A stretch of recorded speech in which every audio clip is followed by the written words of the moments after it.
everyone, and welcome to the Common Sense Gospel. I am Danny Simmons. And I'm Kurt Norbit. And today we are looking at the joy set before him. This statement is found in Hebrews chapter 12 and verse 2. The passage says, "Looking unto Jesus, the author and finisher of our faith, who for the joy that was set before him endured the cross, despising the shame." This comes directly out of, obviously, Hebrews 12:1 is where the chapter begins. But the writer tells us, "Therefore we also, since we are surrounded by so great a cloud of witnesses, let us lay aside every weight and the sin which so easily ensnares us, and let us run with endurance the race that is set before us." So we have something set before Jesus, which caused him to be able to endure. And the Hebrew writer says that there's something now set before us. It is a race which requires endurance. And there's a couple of things about the introduction of chapter 12 that are important to our discussion today. One is the Hebrew writer says, "Therefore, since you are surrounded by so great a cloud of witnesses."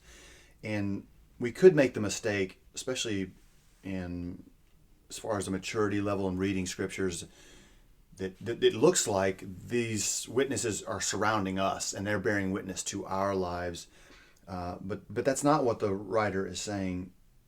The writer has offered all through chapter 11 these witnesses, which he references in chapter 12.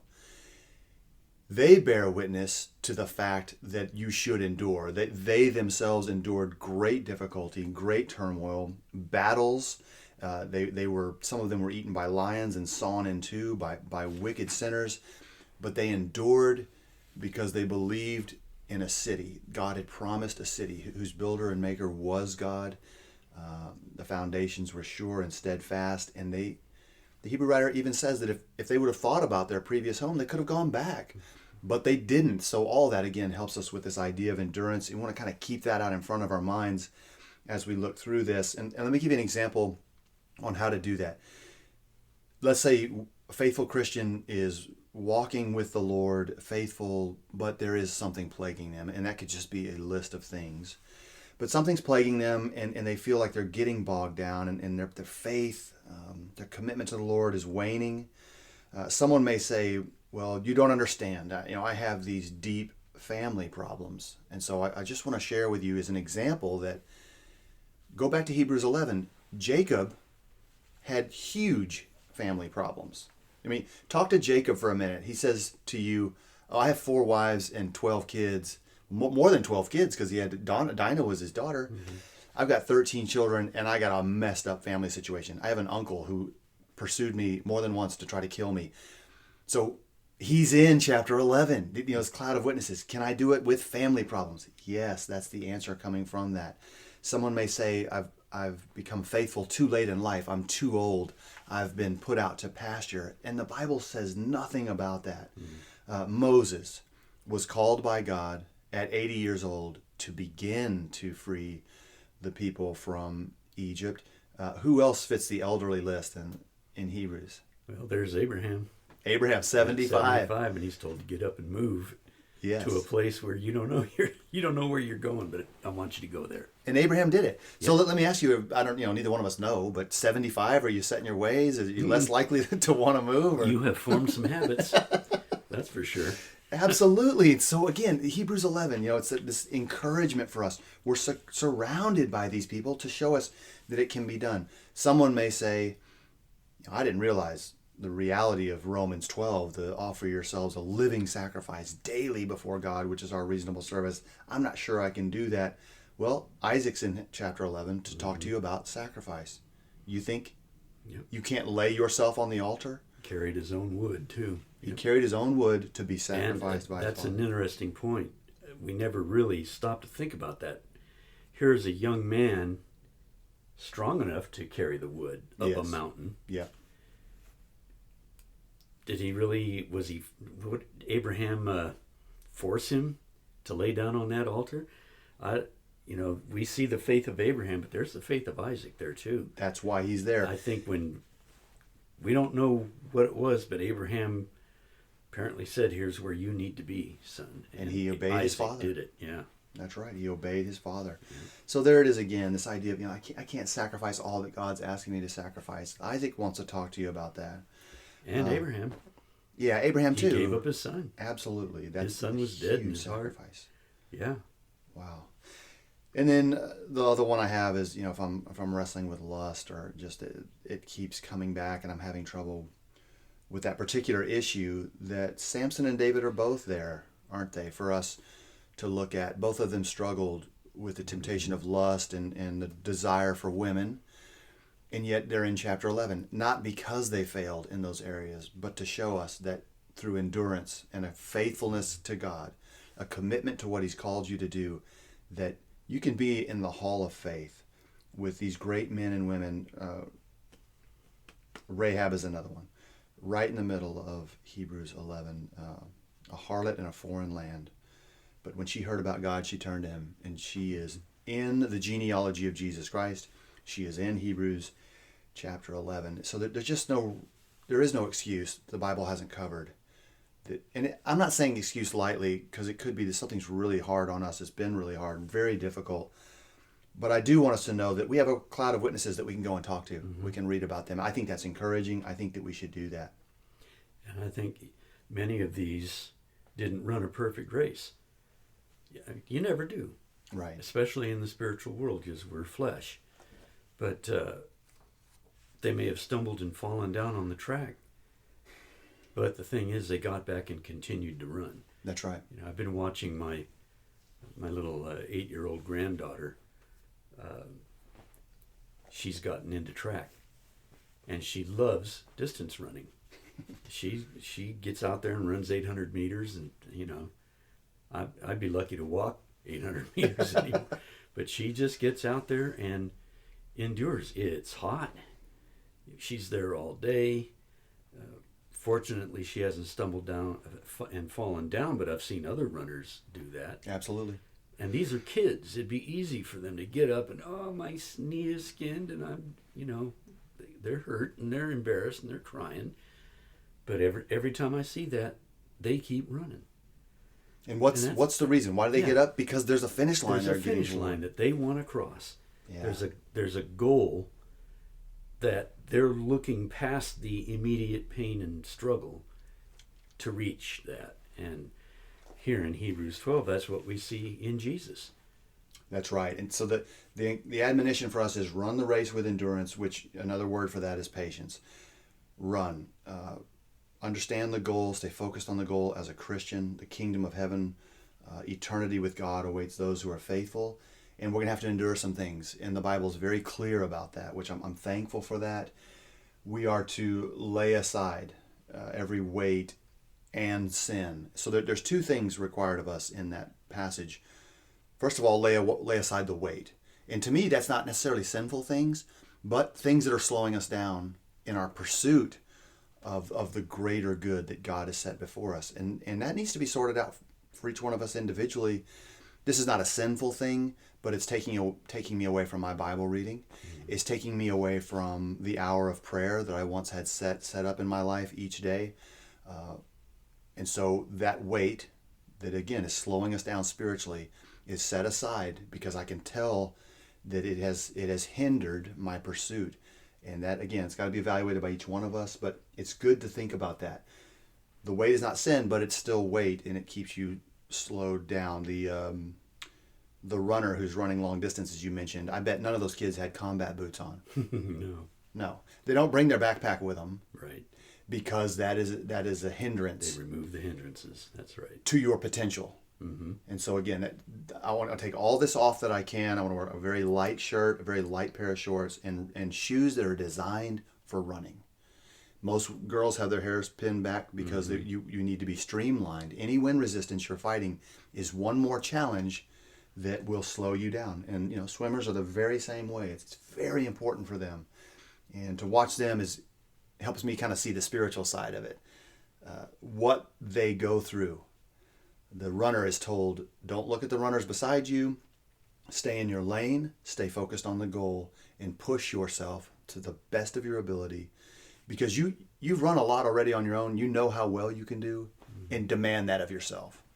So, even for a runner to look over and see, for us spiritually, another Christian who doesn't seem to be running as hard or breathing as heavy, but they're right next to us, As a runner, you can think, man, why isn't this guy tired? Well, you know what just happened? I just slowed down because I've looked over, I've taken my eyes off the goal. All of that fits the spiritual part of what the Hebrew writer is saying to us. And I love how these physical things of life tie so beautifully into the spiritual.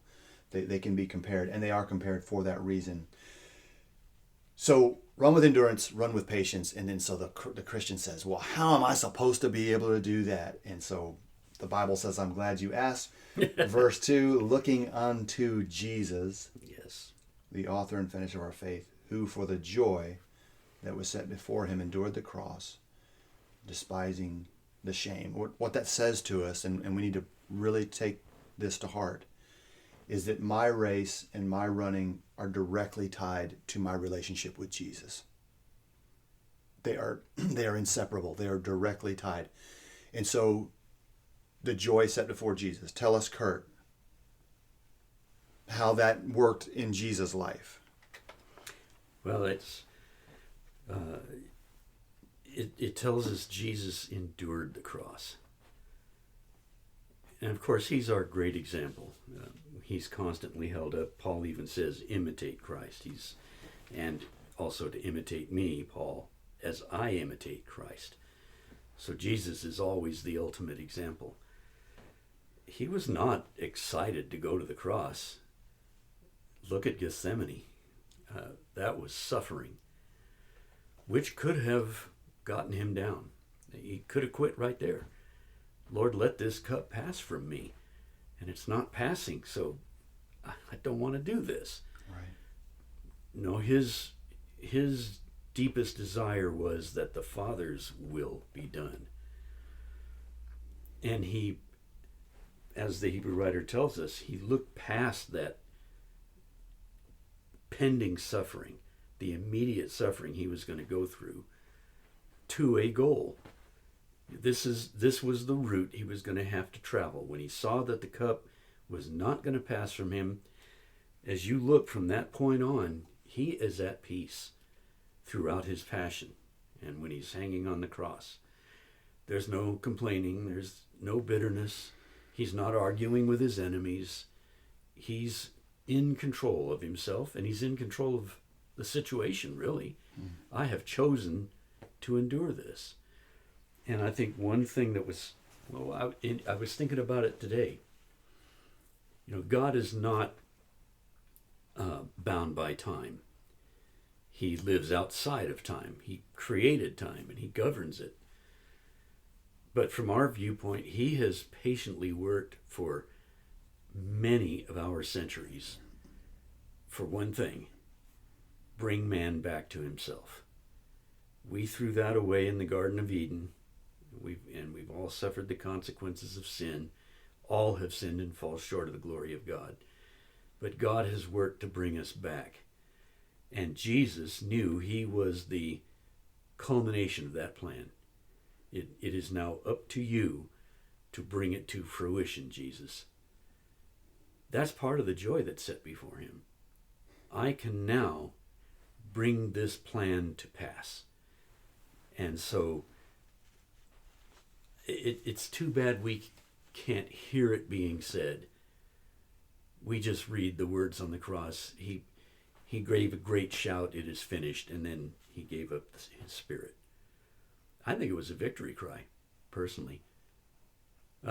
It's an announcement that the transaction is complete. It's an interesting statement. That word finished means this is a completed transaction. All the cost has been paid and what have you. That's right. And so nothing else needs to be done. The business here is finished. That's part of the joy set before him, because what was that going to accomplish? The way to God is now open. And Matthew points that out. The veil at the time that Jesus died was torn in two from the top to the bottom. Right. God started that tear and finished it. It wasn't torn from the bottom to the top. That's right. So Jesus opened that way. And I love what the Hebrew writer says in chapter 2, beginning in verse 10. And again, I think this is part of the joy that was set before him. The Hebrew writer tells us it was fitting for him for whom are all things, and by whom are all things, in bringing many sons to glory, to make the author of their salvation perfect through sufferings. For both he who sanctifies and those who are being sanctified are all of one, for which reason he is not ashamed to call them brethren, saying, I will declare your name to my brethren. In the midst of the congregation I will sing praise to you. And again I will put my trust in him, and again, here am I, and the children whom God has given me. Because of what Jesus endured, and seeing what was going to be accomplished by that, here is a great family for God. Man now has been redeemed. That separation has been bridged over. What we threw away in the garden, God has provided a way to get back. And that's what God really wanted. That was his goal. That was his desire. And that was the joy set before Jesus. He saw the Father is getting everything back because I'm going to do his will. And it wasn't pleasant. It was a painful race, just like a distance race is. This is not a sprint that the Hebrew writer is talking about in chapter 12. No. It is a distance race. There are a lot of pitfalls and obstacles along the way. It's cross country. You're going up hills. You're running through streams. You got to get over rocks. A tree fell along the path. You've got to get over that or around it somehow. Plus, it's in a foreign land. Right. That makes it even harder. Counter to us. Yeah. So the battle is raging. So you've got people that are trying to stop you from running that race. Right. And yet, those long distance races are uncomfortable. After my little granddaughter's done running her race, she's out of breath. She is hot. She is sweaty. And it's a hot day. She can't cool down real easy. I mean, she's feeling it. Yeah. The what that takes out of you.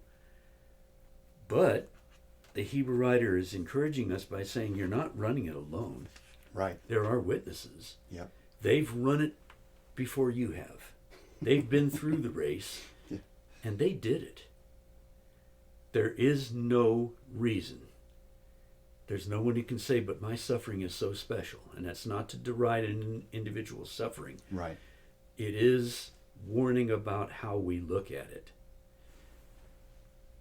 They went through it already, and there's no one who suffered like Jesus. I anything I might go through, I can't lift up and say, oh, no one's been through something like this, because Jesus has been through worse. That's right.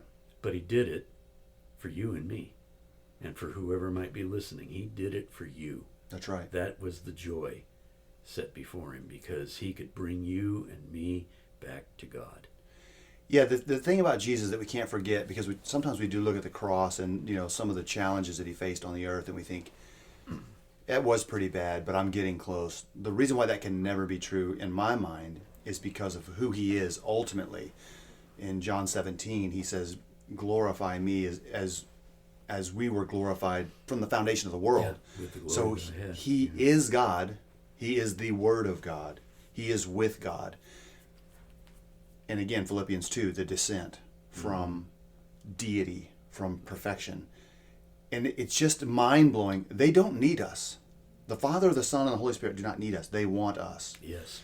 Which all the things you said just constantly brought me back to the value that rests on you and your soul.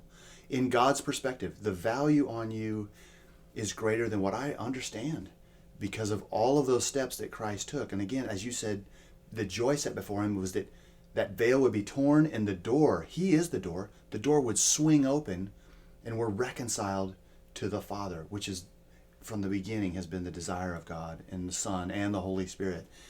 And we rest in that now in the New Testament age. And so it's not God's fault that he didn't give us enough motivation to endure. There's just so much there that will just make you cry for hours about how important you are, how special you are, how loved you are by God. And we should not miss that. in every aspect of our life. The endurance side, obviously, of course, but also in our prayers, to talk to God as one who's given everything so that you can come to him. It changes the feel and the heart of the prayer, the length of time that we remain in prayer, coming from that eternal source of love that can only come from God. It's probably not a good analogy, but I tie it many times to fuel or the motivation or the drive that keeps the engine running. It's not within me that I'm gonna go and I'm just gonna go and go and go because I've decided I'm never gonna give up. Well, I can't do that on my own because of the challenges, but there's a drive and there's a fuel that's provided by what God has shared with us about his love for us and what's been done that can bring us to the point of saying, I will endure because just as you said, I'm looking to Jesus. He's the author and finisher of my faith, and he's endured more than me. And the reason why we know that is because the Hebrew writer tells us that in verse 3, for consider him who endured such hostility from sinners against himself, lest you become weary and discouraged in your souls. You have not yet resisted to bloodshed, striving against sin. So the Hebrew writer dares say, are you trying to compare yourself to Jesus? Because you shouldn't. You have not resisted to this point. And then we say, that's true. Even if we've suffered physically, if we could, and the Hebrew writer says we can't, but if I could say, throughout my life I have suffered like Jesus did. There's a part of that suffering that Jesus underwent that we cannot relate to. And that's when the Father forsook him on the cross. Yeah. We can't relate to that because we've never had that perfect 100% oneness and fellowship and love that existed through eternity between the Father, the Son, and the Holy Spirit. Nope. And now that fellowship is broken. The Father has turned his face away, as one of our songs says. Jesus took on that burden of sin and tasted death, which the creator and sustainer of life should never have had to do. I haven't tasted death yet, but Jesus removed the fear of it for me. Yeah. He made it easier. Yeah. So I haven't been through that. I won't go through that. Death won't come until the very end.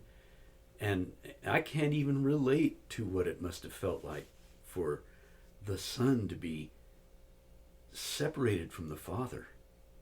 Yeah. For, it's the oxymoron, for the first time in eternity. But for us, it was a linear event. It happened in time. He bore the sin of humanity. The Father could not look on that. And so now Jesus is alone on the cross. Wow. There's nothing that I could ever go through in life that's going to even get close. Of course. To that. And he says in Hebrews 13 to us, I will never leave you nor forsake you. Yeah. So he's not going to leave us. Right. We just won't see it to the extent that he did. And it's very important. Another thing for Christians, so if I'm a faithful Christian, I'm going through trouble, especially persecution, or someone is committing sin against me and I'm just torn up about it. Don't forget that when Saul is persecuting the church and Jesus approaches Saul, Saul says, who are you, Lord? Mm-hmm. And he says, I am Jesus, whom you are persecuting. So how's he persecuting Jesus? Jesus is up in heaven at the right hand of the Father. He's persecuting Christ because he's persecuting his body. Right. So when we endure sinful attacks, when we're afflicted by the sin of the world and those kinds of things, he takes that on himself as well. He's a man of sorrows, acquainted with grief. 1 Corinthians chapter 8 and verse 12, Paul says, when you thus sin against the brethren and wound their weak conscience, you sin against Christ. Mm-hmm. So we shouldn't separate ourselves from him and say, I'm not sure he understands. The sin is committed against him personally. Yeah, he's still feeling it. He's well aware of that. And so again, that relationship that we have and enjoy, it's encouraging to me because I'm not taking it on my own now. I feel alone because of the pressure, but I can read clearly in the Bible that this person who's sinning against me has sinned against me and my Lord in the sense that it's given in the New Testament. So I still stand with him in that. Mm-hmm. I think that's amazing. And he stands with us. We're not running the race alone. No.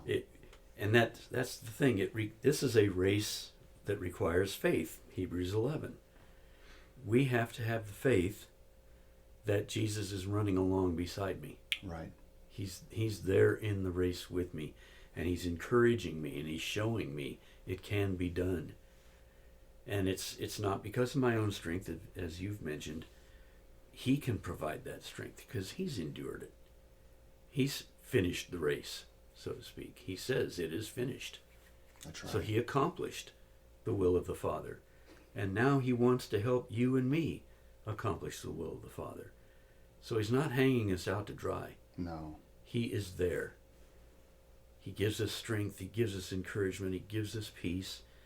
We just have to make sure that we have the proper attitude and mindset that we want to receive that. It's there for us, and I'm going to take hold of it because I want to finish the race. I can't afford to let anything get me down and distract me from finishing that race. That's exactly right. I love that you brought up the cross that Jesus says, and that you see that as a victory cry, because we should. There's no other way to take that. His strength may have hindered from being that classical, we're going to battle, this victory is ours, but still, with what he had within him, to cry out, it is finished, as you aptly pointed out, it is tetelestai, means paid in full. Mm-hmm. The account is cleared. It's been paid. And so what's finished? Well, you and I aren't finished because we're a work in progress, Mm-hmm. but the price that was paid for our sanctification, our redemption, is fully paid. And again, another relief for us to say, okay, my job is to endure. And my job as a runner often focuses on the finish line, and that's the only thing that they're concerned with. My eyes are locked onto Jesus. Mm-hmm. Because he's shown me by example, and because reaching him is worth it. To get to him is worth it. I just can't emphasize that enough. So I think all of that is beautifully done. Jesus coming into the garden, even before the garden, back in Matthew 16:21, it says, from that time forth, Jesus began to show unto his disciples how he must go to Jerusalem, suffer many things of the elders and chief priests and scribes, and be killed, and be raised again the third day. So, the crucifixion doesn't begin until 26, Matthew 26. Mm-hmm. Matthew 16, he begins to express to them what is going to happen. And they're suffering in that too. Because Mm-hmm. not only has he already known it, but he's now beginning to verbally express that. And now they're having to wrestle with, what did he just say? And there are hindrances placed before him in enduring and finishing that race. Absolutely. Because what's one of the first things that happens? One of his closest friends, Peter, comes up to him and says, "Not so, Lord. We're not doing this that. shouldn't happen to you." Yeah. And Jesus says, "Get behind me, Satan. Yeah. You don't care about the things of God. You care about the things of men." Yeah. So Jesus saw it. There was an attack from one of his closest friends that, Peter wasn't attacking him, but Satan was using it as an attack. Get him to swerve from the race. And Jesus said, "No, there's joy set before me. I'm going to run this race." And abandoned at the end, abandoned by everyone that he loved and that Yeah. he spoke to and taught, and they sat at his feet every day and they ran. Of course, he predicted that as well Mm-hmm. with prophetic scripture that said that when the shepherd is struck, the sheep will scatter.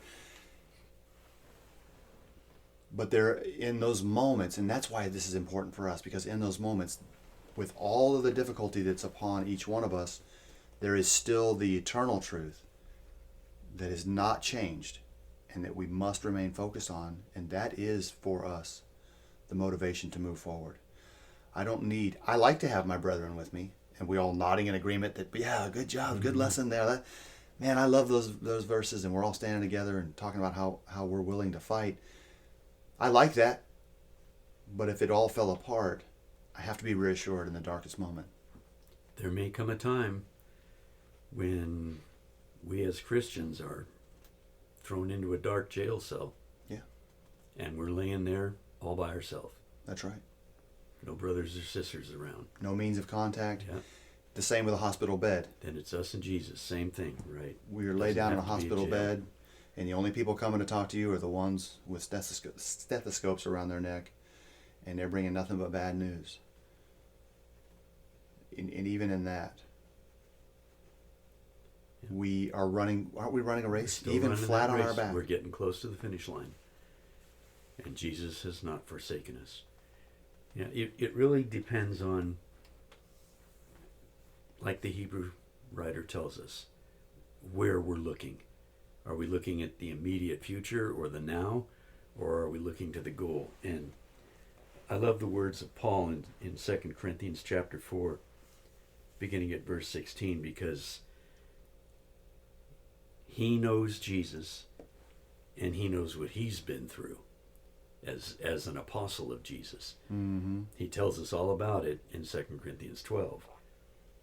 Well, here in 2 Corinthians 4:16 he says, "Therefore we do not lose heart. Even though our outward man is perishing, yet the inward man is being renewed day by day, because our light affliction, which is but for a moment, is working for us a far more exceeding and eternal weight of glory. While we do not look at the things which are seen, but at the things which are not seen. For the things which are seen are temporary, but the things which are not seen are eternal."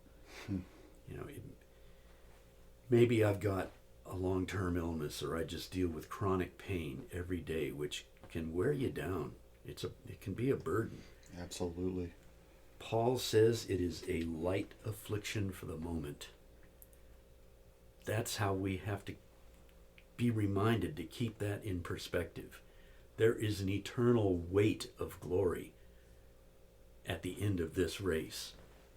That's right. So the momentary light affliction is just part of the race. I can get through that. In eternity, we'll realize how brief that actually is. That's right. And that idea, the outward man is perishing, but the inward man is renewed day by day. Typically, in my life as a Christian, growing up, I've usually, I'll say always that verse is quoted by an elderly man or woman who is fading physically. Mm. And I've always wondered, there's a list of people in my mind who have actually said that verse to me when I've asked them how they're doing. And I can tell that they're failing physically, so I just wonder, how can that be? Because it seems like they would both be in line with each other, that the physical frame's getting stronger and the spiritual. We're just... But that's not the way that it works. And I think for the first time in my life, in these last year or so, I'm really starting to take hold of the depth of that meaning, and that, because as you get closer to the finish line, then the spiritual, the inward man, like you said, and just in the inward victory, that I am almost there. Yeah. And I can look back at my life and see how Christ has walked with me and been with me, and I can look at times when I stood up for the truth against all else. And when I sat in a meeting with men or brethren who were trying to decide what would be the right thing to do, and I gave them the Word of God, whatever it is, those examples that come back to our mind, and then our more fervent dedication to the Scriptures in our latter years, that it's absolutely true. And then Paul says, so this brief issue, the trouble we go through, is just that. It is brief, and it's worth it. Romans 8 ties perfectly into his statement in 2 Corinthians 4. Romans 8:18, "For I consider that the sufferings of this present time are not worthy to be compared with the glory which shall be revealed in us." How about sit on that verse for a day or two and learn what that means? Not just, the suffering of this present day, that I'm going to work on that, but how about thinking about the glory which shall be revealed in us? Yeah. It's not that we'll sit before God and his glory will be revealed, because that will happen. Mm-hmm. Paul's talking about something else, the glory revealed in us, something within. I am longing for those moments, if God counts me faithful as a child of his, to step into that and to say, boy, they weren't worthy to be compared.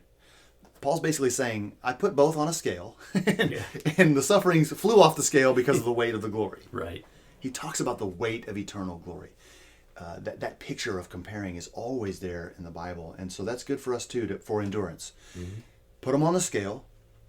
Think about your short-term issue that is short-term. We live 70 years, 80 if we're lucky, versus the eternal promise that cannot be annulled, that can't be taken away, that Jesus will never let fade. I think it's just, there's a lot of power there, and it's just so good for us to, if we're not running right now, the race of endurance, to get back, to stand back up, to dust ourselves off, and to start running. Mm-hmm. It is always going to be worth our time. That is amazing. Yep. The reward is too great to Amen. Pass it up. Yeah. I've covered as well as I can. How do you feel? I can't do any better. Okay. Hebrews 12 in verse 2, looking unto Jesus, the author and finisher of our faith, who for the joy that was set before him endured the cross, despising the shame, and has sat down at the right hand of the throne of God. We can look to Jesus and his suffering, his endurance, and the end of it all. He is now at the right hand of God the Father, rewarded eternally for his faithfulness to God and to his will. We can do the same. That's an awesome thing. And it'll be the same reward. Yes. We'll have that eternal reward in the presence of God. As you read in Hebrews 2, he is the sanctifier, we are the sanctified, right. And now we're brethren. We're brethren, yeah. I get to be with my older brother, who is going to share his inheritance with us all. All things. Yeah. Awesome. That is a great way to end that topic. We hope that it's helpful. Let's do some trivia questions. Trivia. Sweet trivia. I would like for you to go first. Uh-oh. Yeah. Are you setting me up?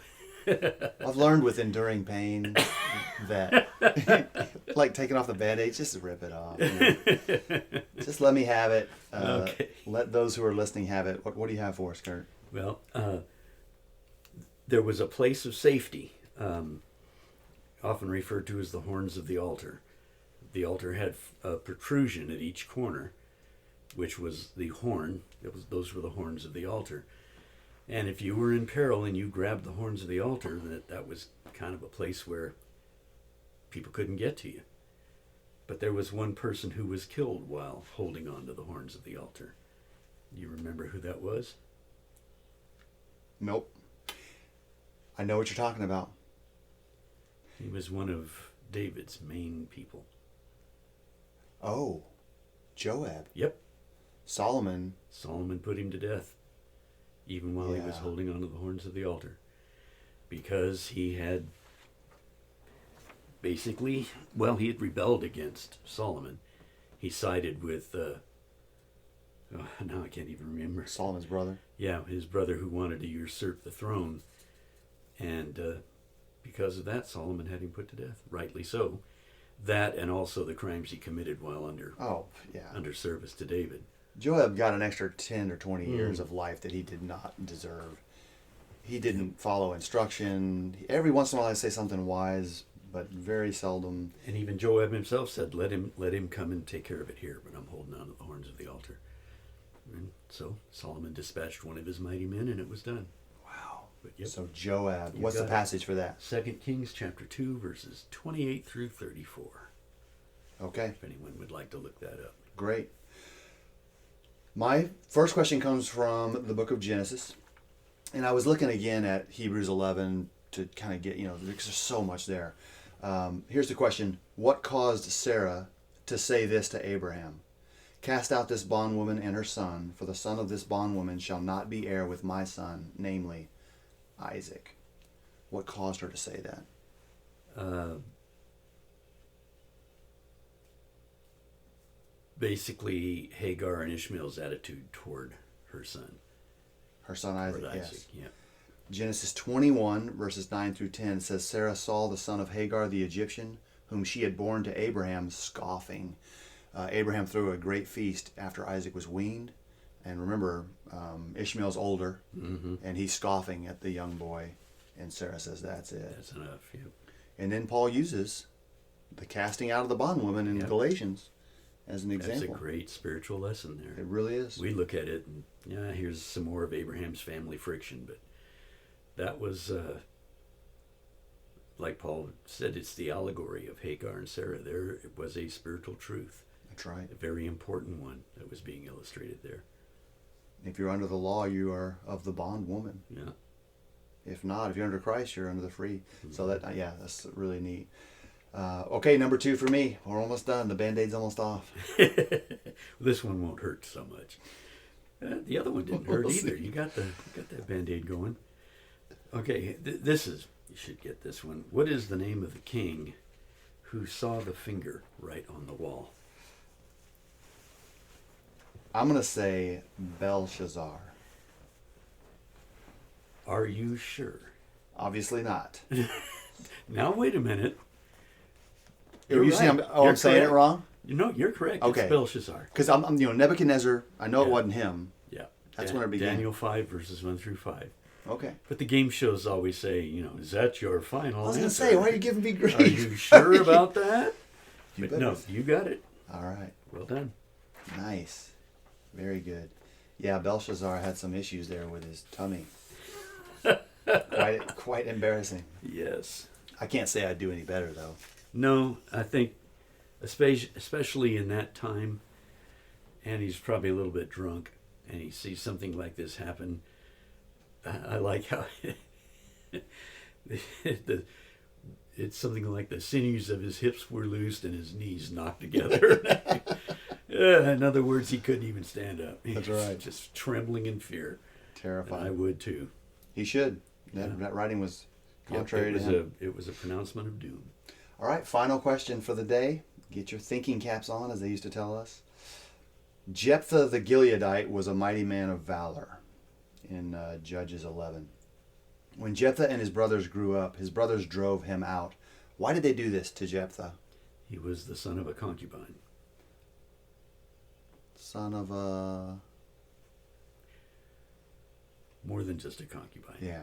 Son of a harlot. Yes. Okay. See, I need a little help on that one. It may be translation issue. I don't know what other translations say, but the New King James says that he was the son of a Yep. harlot. He was not a full-blooded brother, natural brother. And so when they're grown up, they come to him and they say, "You have no inheritance in our father's house, for you are the son of another woman." That's Judges 11, verses 1 through 2. Jephthah ends up coming back to stay with the family. Do you remember why? Yeah. Well, of course, being a judge, he wins a great victory Yeah. in freeing the people from oppression. And as I recall right, the people asked him to come and rule over them. That's right. And he said, "Hey, you threw me away, and you want me to come and rule over you?" But yeah. It is such an interesting story. It's after they run him off, he lives in the land of Tob and banded together with worthless men until, the Bible tells us, Ammon came to attack Israel. Then his brothers go to Tob and they say, "Hey, why don't you come back and be the head of our household? You know, Yeah. be the commander of our family." All of a sudden, it completely reversed. So Jephthah's hanging out. He's in a gang, basically. He's with Yeah. these worthless men. And he says, "Well, hold on a second. The history I remember tells me that you ran me off." Mhm. Jephthah doesn't need them. They need him. It's just interesting to watch family members change their mind about someone based on the circumstances that are in front of them. And actually, ultimately, that was right. He was their brother. That's right. Whether they like it or not. Yeah. And they should accept him as their brother. Half brother, yeah, we can get technical, but he is a member of the family. He's the son of their father That's right. and should be accepted as such. I think the bottom line for them, and it doesn't say, but they say, "You have no inheritance." Yeah. That's the bottom line. We're not giving you a portion of what Gilead, their father, was going to separate and divide amongst them. And here's why. You're not one of us. It really is very sad to treat someone that way. No need to do Right. it. Fortunately for Israel, Jephthah did do his duty. He picked up the mantle and defeated the Ammonites. And he's a great example of, again, mankind saying, you're worthless, we don't want you here, you're a problem, and then God saying, as a matter of fact, you're the one I'm choosing. You're the guy I need. Yeah. And not only that, I'll make your family come back and get you in order to fulfill it. You know, the watching God work is always very, very amazing to me. And he will take the weaker of a group to show his own strength. And we've pointed that out before. So awesome. We've gotten through the questions. We hope that you all did well, those of you who are listening. And we want these podcasts and these discussions to be encouraging to those who hear us. It's just so important. There's too many things around us to tear us down and to discourage us and to cause us to throw in the towel. And the Bible urges us, don't drift away. Give more earnest heed to that which was given to us by the Son himself. And then run that race with endurance. We know the race we're running. We know the end goal. We know why we're running it. Let those weights that slow you down, let those be set aside, and eliminate sin, which separates us from the Lord. And just run with all that you have. And may you be blessed in that effort. May God be with you and strengthen you in your time of need. Until next time.